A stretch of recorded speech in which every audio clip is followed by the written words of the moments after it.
Alright, Brush Monkeys, we're back, and as you can see, I got the new White Dwarf magazine, issue 458. This came out, I don't know, last week or the week before, maybe. I just picked it up last week.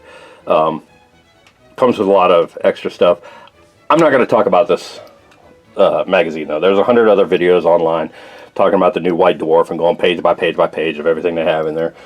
I don't want to talk about that. I don't want to copy everybody else. There's plenty of other places you can get that information. So, instead, I'm going to talk about these. These are some new well, new to me.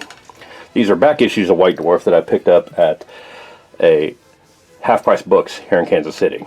Now, some of you may remember I did a video a while back talking about research resources that you can go to pick up new techniques and whatever. And used bookstores are a great resource for that, because if you're painting a unit you've never painted before but don't necessarily intend on playing them, you don't necessarily need the latest and greatest books. You can pick up an older codex and it'll serve you just fine. It'll give you the colors for the army that you're painting, and that's really all you need. So I'm a big fan of used bookstores, and in this case I managed to pick up a bunch of White Dwarfs. There was a huge, like 3 stacks of them on the shelf, and so my wife helped me go through them and figure out the ones that I wanted, and I picked out these 1, 2, 3, 4, 6 issues here for $1 each, which are fantastic. And I picked these 6 issues because these are all in some way historically significant issues for the Warhammer hobby, for miniature painting, Warhammer 40K, however you're into it. If you're a fan of White Dwarf, these are like collector's issues.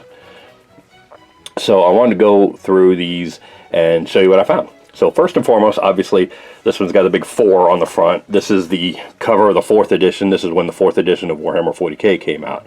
This is September 2004. And so just thumbing through here, I flagged some of the cooler pages, some of the cooler stuff. So there's an article on Warhammer warbands. This is back before it was Age of Sigmar. This is still Warhammer Fantasy Battle, and it covers how to do warbands in Warhammer. There's also all kinds of articles on different warbands and background, and of course painting showcases. Those are always fun. This was getting away from the red period where everything had some spot color red on it, bright red, and this is getting into more of a kind of a grim, dark and dirty sort of painting style. Now the thing about these issues, all of these are between 2004 and 2008, and this was like right in the middle of when I wasn't painting, so that's why these are all new to me. I wasn't painting miniatures, I wasn't collecting them, I wasn't picking up White Dwarf on the newsstand on a regular basis, and so some of these have techniques that were completely alien to me when I got back into painting. And we'll get into some of those in a little bit. There's some behind the scenes of different stuff, Golden Demon Awards. Hold on, let's look at those. This is back in the day. Alright, Warhammer 40K Designer's Notes. So this is a whole article talking about the changes they made to Warhammer 40K and how they went from 3rd edition to 4th edition. Big, huge. Look at that artwork for the Sisters of Battle that's still being used today. And that was back when they still had just the metal miniatures. They hadn't come out with the new plastic ones yet. There's all kinds of modeling, gaming, of course the usual battle reports. Get back, Lord of the Rings stuff. There's a big article on how to make Lord of the Rings tents. And then you got patterns that you can print out and put tents together. So this one's kind of specifically Gondor. This one is a Rohan tent, but it's kind of generically Celtic, with the Celtic knotwork on the coloring. So I may print a couple of those out and make some tents for my scenarios. But yeah, a lot of cool stuff in that one. They had this direct service. This is the thing that blew me away. They used to have direct services. For those of you who don't know the whole history of White Dwarf, and you used to be able to order, not only order stuff directly from Games Workshop, which you still can online, but you used to be able to order specific bits. Like if you knew you needed particularly like arm from a troll for some conversion you're doing, you can just order that one arm from them. And so that was kind of weird seeing that. So then moving on next, we've got the 300th edition of White Dwarf. This is 300th issue. Came out in January 2005, and it is enormous. Look at the size of that thing. It's the size of 2 regular issues of White Dwarf. Huge. And so, of course, being the 300th issue, they've got the entire history of White Dwarf all laid out. Look at that. All the covers from all 300 issues of White Dwarf. Big White Dwarf centerfold thing going on there. Fantastic. These were a little overwhelming. I tried to go through all these all at once, and I just kind of like overstimulated myself. Whole big article on, actually a lot of articles. This is like the first of many. A lot of big articles on the Ogre Kingdoms, because these were new. Ogres are in the Age of Sigmar now too, but this is their origins. This is when they first came out, and you saw the first big plastic models for Ogres. And they, of course, big modeling showcase showing how to convert all these guys and build them up and what have you. Of course. And you got the Hobby Masterclass, which shows you how to build an ogre hut. It's kind of cool. That's another one I may do for a future project. Battle reports, background stories, lots of fiction. And of course, since you got the 300th issue of White Dwarf, you got to have the history of White Dwarf. So I got this whole big article talking about the whole history of White Dwarf, which is amazing. Lots of stuff, lots of nostalgia in here. There's some stuff that I remember seeing when I was a kid. These pullouts for the Citadel colors are really fantastic. You can see all these miniatures, the posters they used to have, the fold-out buildings, that kind of thing. More painting competition stuff. Space Marines in the movies. I don't know what that's all about, because this one struck me as kind of cool. This is somebody converted up Legio Custodes figures before there were actually models for Custodes. Like I said, this was January 2005. They didn't come out with the Custodes figures until 2016 or 17, I think. I'm sure somebody's going to correct me on that, but it was at least a decade between this guy converting these figures to look like Legio Custodes and the actual Legio Custodes miniatures that they came out with later. I mean, it's fantastic work on this, but yeah, 10 years go by, really? Articles on the Orcs, articles on a bunch of other stuff. Iron Warriors. Oh, this was cool. This is for the Citadel paint pots they had at the time. These are all the colors for the Citadel paints, but they're like little stickers that you could peel off and stick on top of the paint pot to label your paints. So if you've got one of those kind of racks that all you can see is the top of the paint pot, all kind of lined up, you can still have the labels on them here. And the thing I think is coolest about this is the previous owner of this magazine didn't use any of these, like none of them. They're all still 100% on the cardboard, even the little empty mixing pot ones, which just struck me as kind of odd. He didn't use a single one of the stickers. It's great. So I got that little piece of history in there. Again, some modeling and conversion articles, all kinds of cool stuff. Convert Mumax into casualties. That's a big model to make a casualty. So lots of cool stuff in that one. Moving on, you got 30 Years of Games Workshop, special anniversary edition. This is 304 from April 2005, I'm guessing. It's only 4 issues later. You'd think I'd know what month it was. A lot of great stuff in here. This is the How to Paint Space Marines book came out. And this is when they were still publishing painting guides in books. And I actually have this one. This is one of the better ones. Again, kind of nostalgia stuff. Of course, you got the obligatory 30 Years of Games Workshop article, which goes into like their early miniatures and early like games. 3rd edition Warhammer Fantasy Battle, that's where I started in Warhammer. Picked that up while I was in the Navy. And then, of course, picked up the 2 Realm of Chaos hardback books. I still have those books. Those are fantastic. Like old stuff. A bunch of their old games, their old 1st edition Warhammer 40K in there. And a bunch of painting evolution. Got that already. Of course, you got the Warhammer 40K articles, Deep Strike. It's all about Terminator armor. So there's huge articles on Terminator armor. And a scenario involving specifically Terminators. Again, another article on Terminators, how they came to be. Article on Zealots. All kinds of fun stuff in here. But a lot of how to paint Space Marines, because of course that book just came out. It's fine. There's a lot of neat stuff in all these. Like I said, there's a lot of nostalgia. There's some miniatures you don't see anymore. Like, I don't know what these are. These are, sorry, get them on camera. These are new. I don't have any idea what the hell that is. I'm sure they were new back then. They're not really new now. They're out of print now.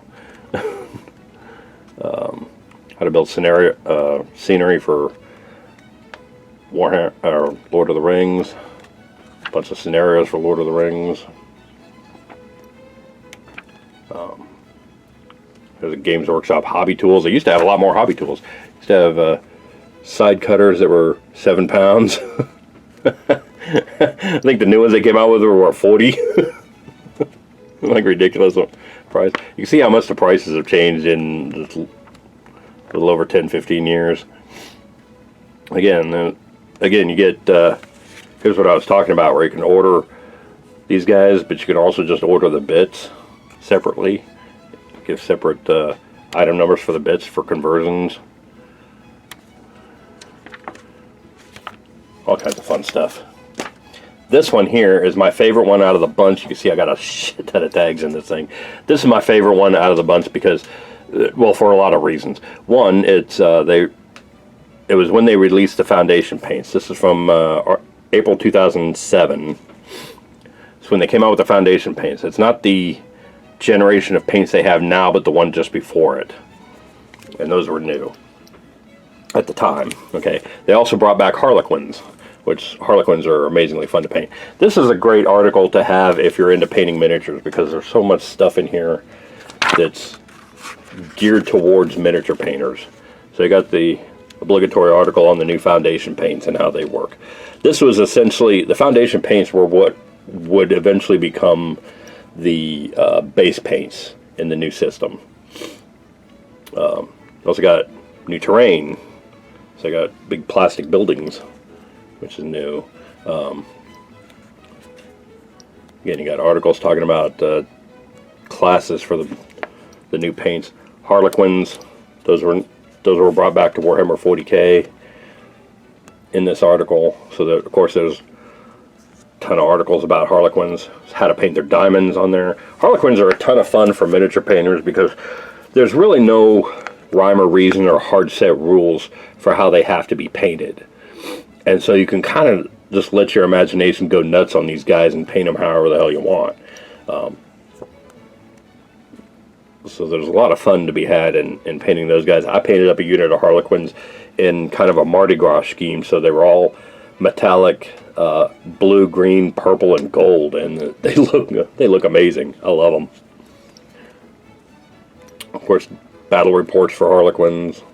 You get into another article on the foundation paints and their paint range and how they're used. Another How to Paint Citadel Miniatures guide is out. So it shows you how all those are used, how to get good effects with those. Another battle report. Oh, Standard Bearer. This was another reason why this was one of my favorite ones.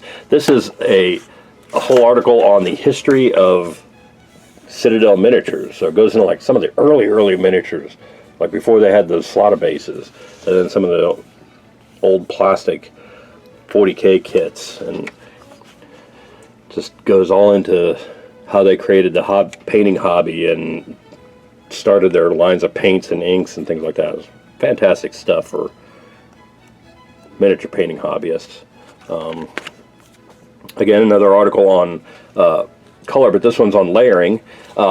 Layering is one of those techniques that came about while I was not painting. Like when I had stopped painting, dry brushing was the thing. You painted up the miniature, you shade wash it with inks, then you dry brush it for the highlights, and then I guess somebody came out with the idea of layering, which is applying highlights but in a much smoother fashion, so it's not as jarring as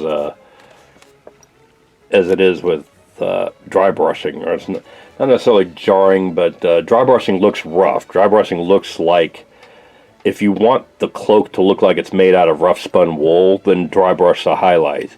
If you want it to look like it's made out of silk or linen or something closer weaved or finer, then layering is really a much better way to go with that. And so, of course, they got the whole color chart on here, and page after page is showing you how to do it and how to do color schemes. This was also painting masterclass. This was also when the Dark Angels Codex came out. So you've got Samael, Master of the Ravenwing. This is when it was new. This is the old metal model when it came out. This isn't the Forged World, or not Forged World, but Finecast model. Goes step by step how to paint Samael. I could have used this like 10 years ago or 5 years ago when I painted mine. There's also, let's see, painting workshop on blending. This is another technique used with layering to make it smoother and smooth it out. So, of course, again, historical reference, always good to have that. And that was covered in the How to Paint Citadel Miniatures blue cover book. Basing article. There's a scenario called Hunt for the Fallen for Dark Angels, and it talks about how to build this piece of terrain out of one of their terrain kits. But again, in the back, got modeling workshop. He's all about converting models for that Dark Angels flavor. And then, of course, there's how to paint Dark Angels. Because like I said, the Dark Angels Codex came out, so now you got a whole bunch of new Dark Angels models. I really like how they did the radar screen on there. And that's on the bike. That's a tiny, tiny, tiny little screen. It's like an eighth of an inch wide. And they just made it look fantastic. Whole thing on Games Day. Bits and pieces. Talking about the Games Workshop, the conversions they did on the Dark Angels figures.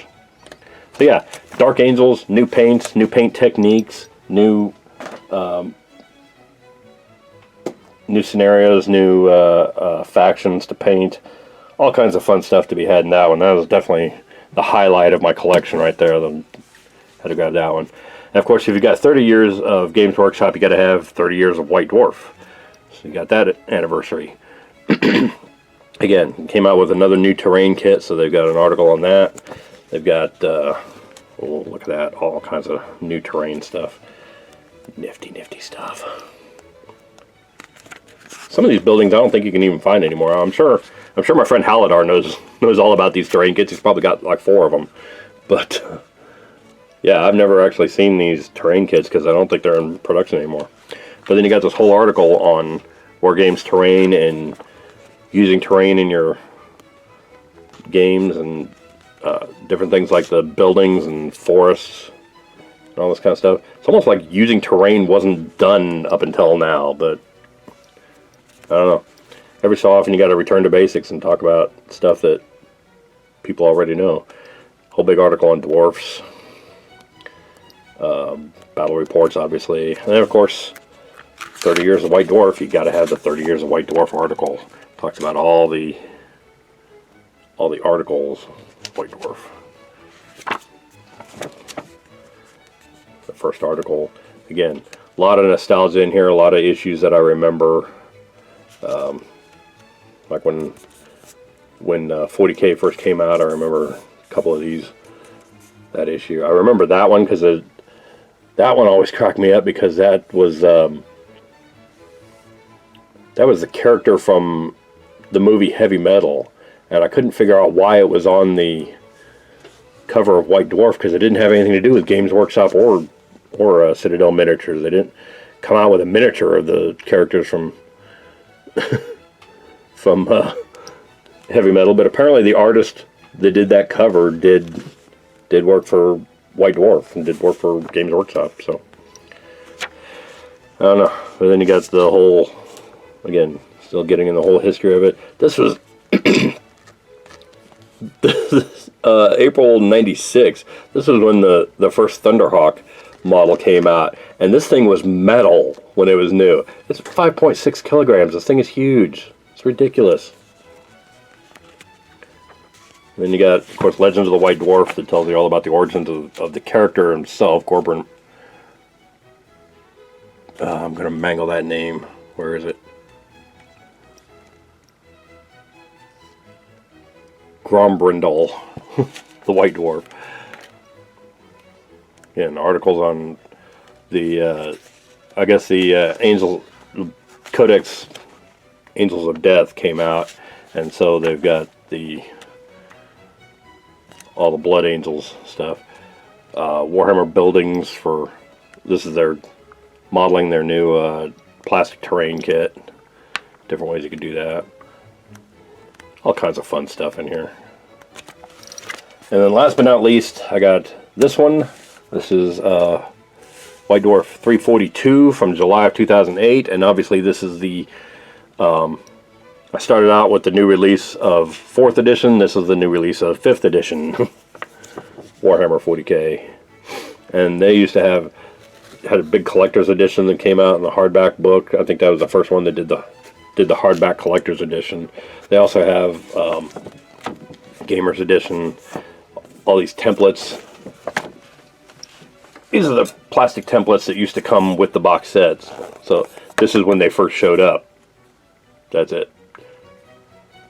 And it was meant to be a separate set of templates for $6. Now it's just included free with the box set. Up until they did away with the templates. Then I've also got a set of counters for $15. The prices on some of these things kind of cracks me up because it's so much less. The first Forge World Reaver Titan. Look at the size of that puppy. That's an Imperial Guardsman right there.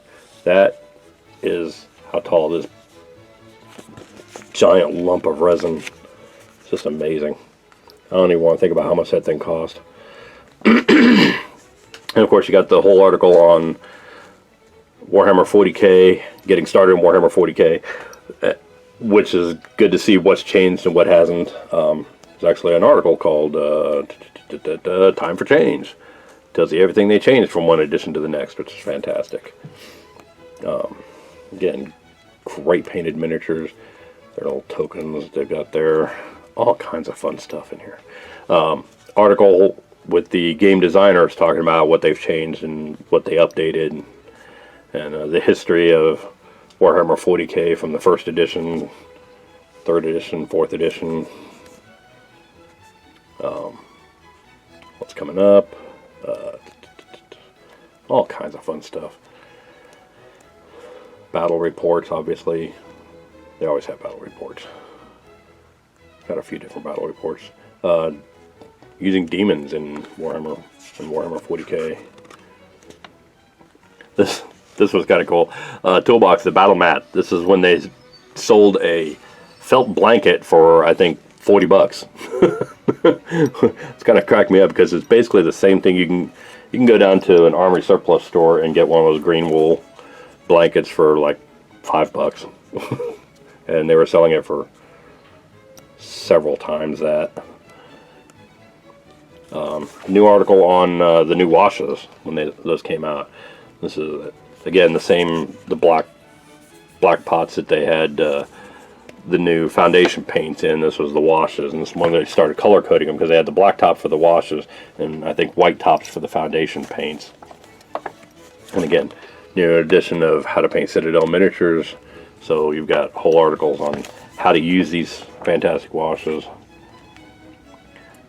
I remember when the Citadel inks first came out, and it was released in this expert paint set, and it was a game changer. It was just ridiculous, fantastic new way of painting, and it just really stepped up my game a lot on that. So, whole big article on color charts, again, constructing a game board article, all kinds of fun stuff.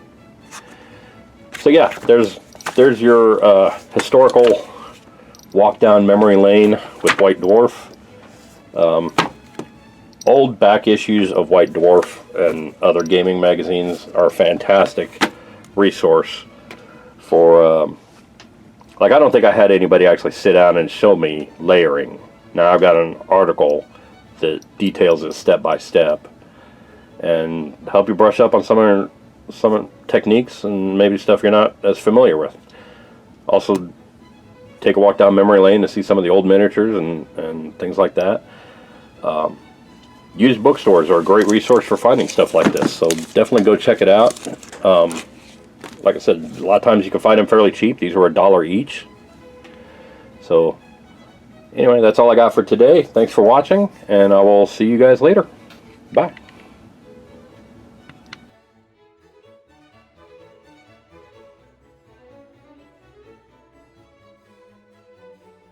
Hey Brush Monkeys, Tom from Flying Monkey Studios here.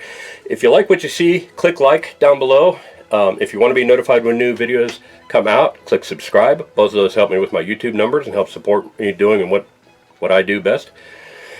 Speaking of which, if you want to support me more directly, you can visit my Patreon site and go on my Instagram page to see all the miniatures that I paint on this site and how to get your hands on one of your own if you want one.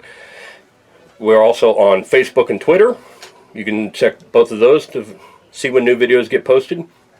And visit my merch store at storefrontier.com/flymonkeystudios. In the meantime, thanks for watching, and I will see you later. Bye.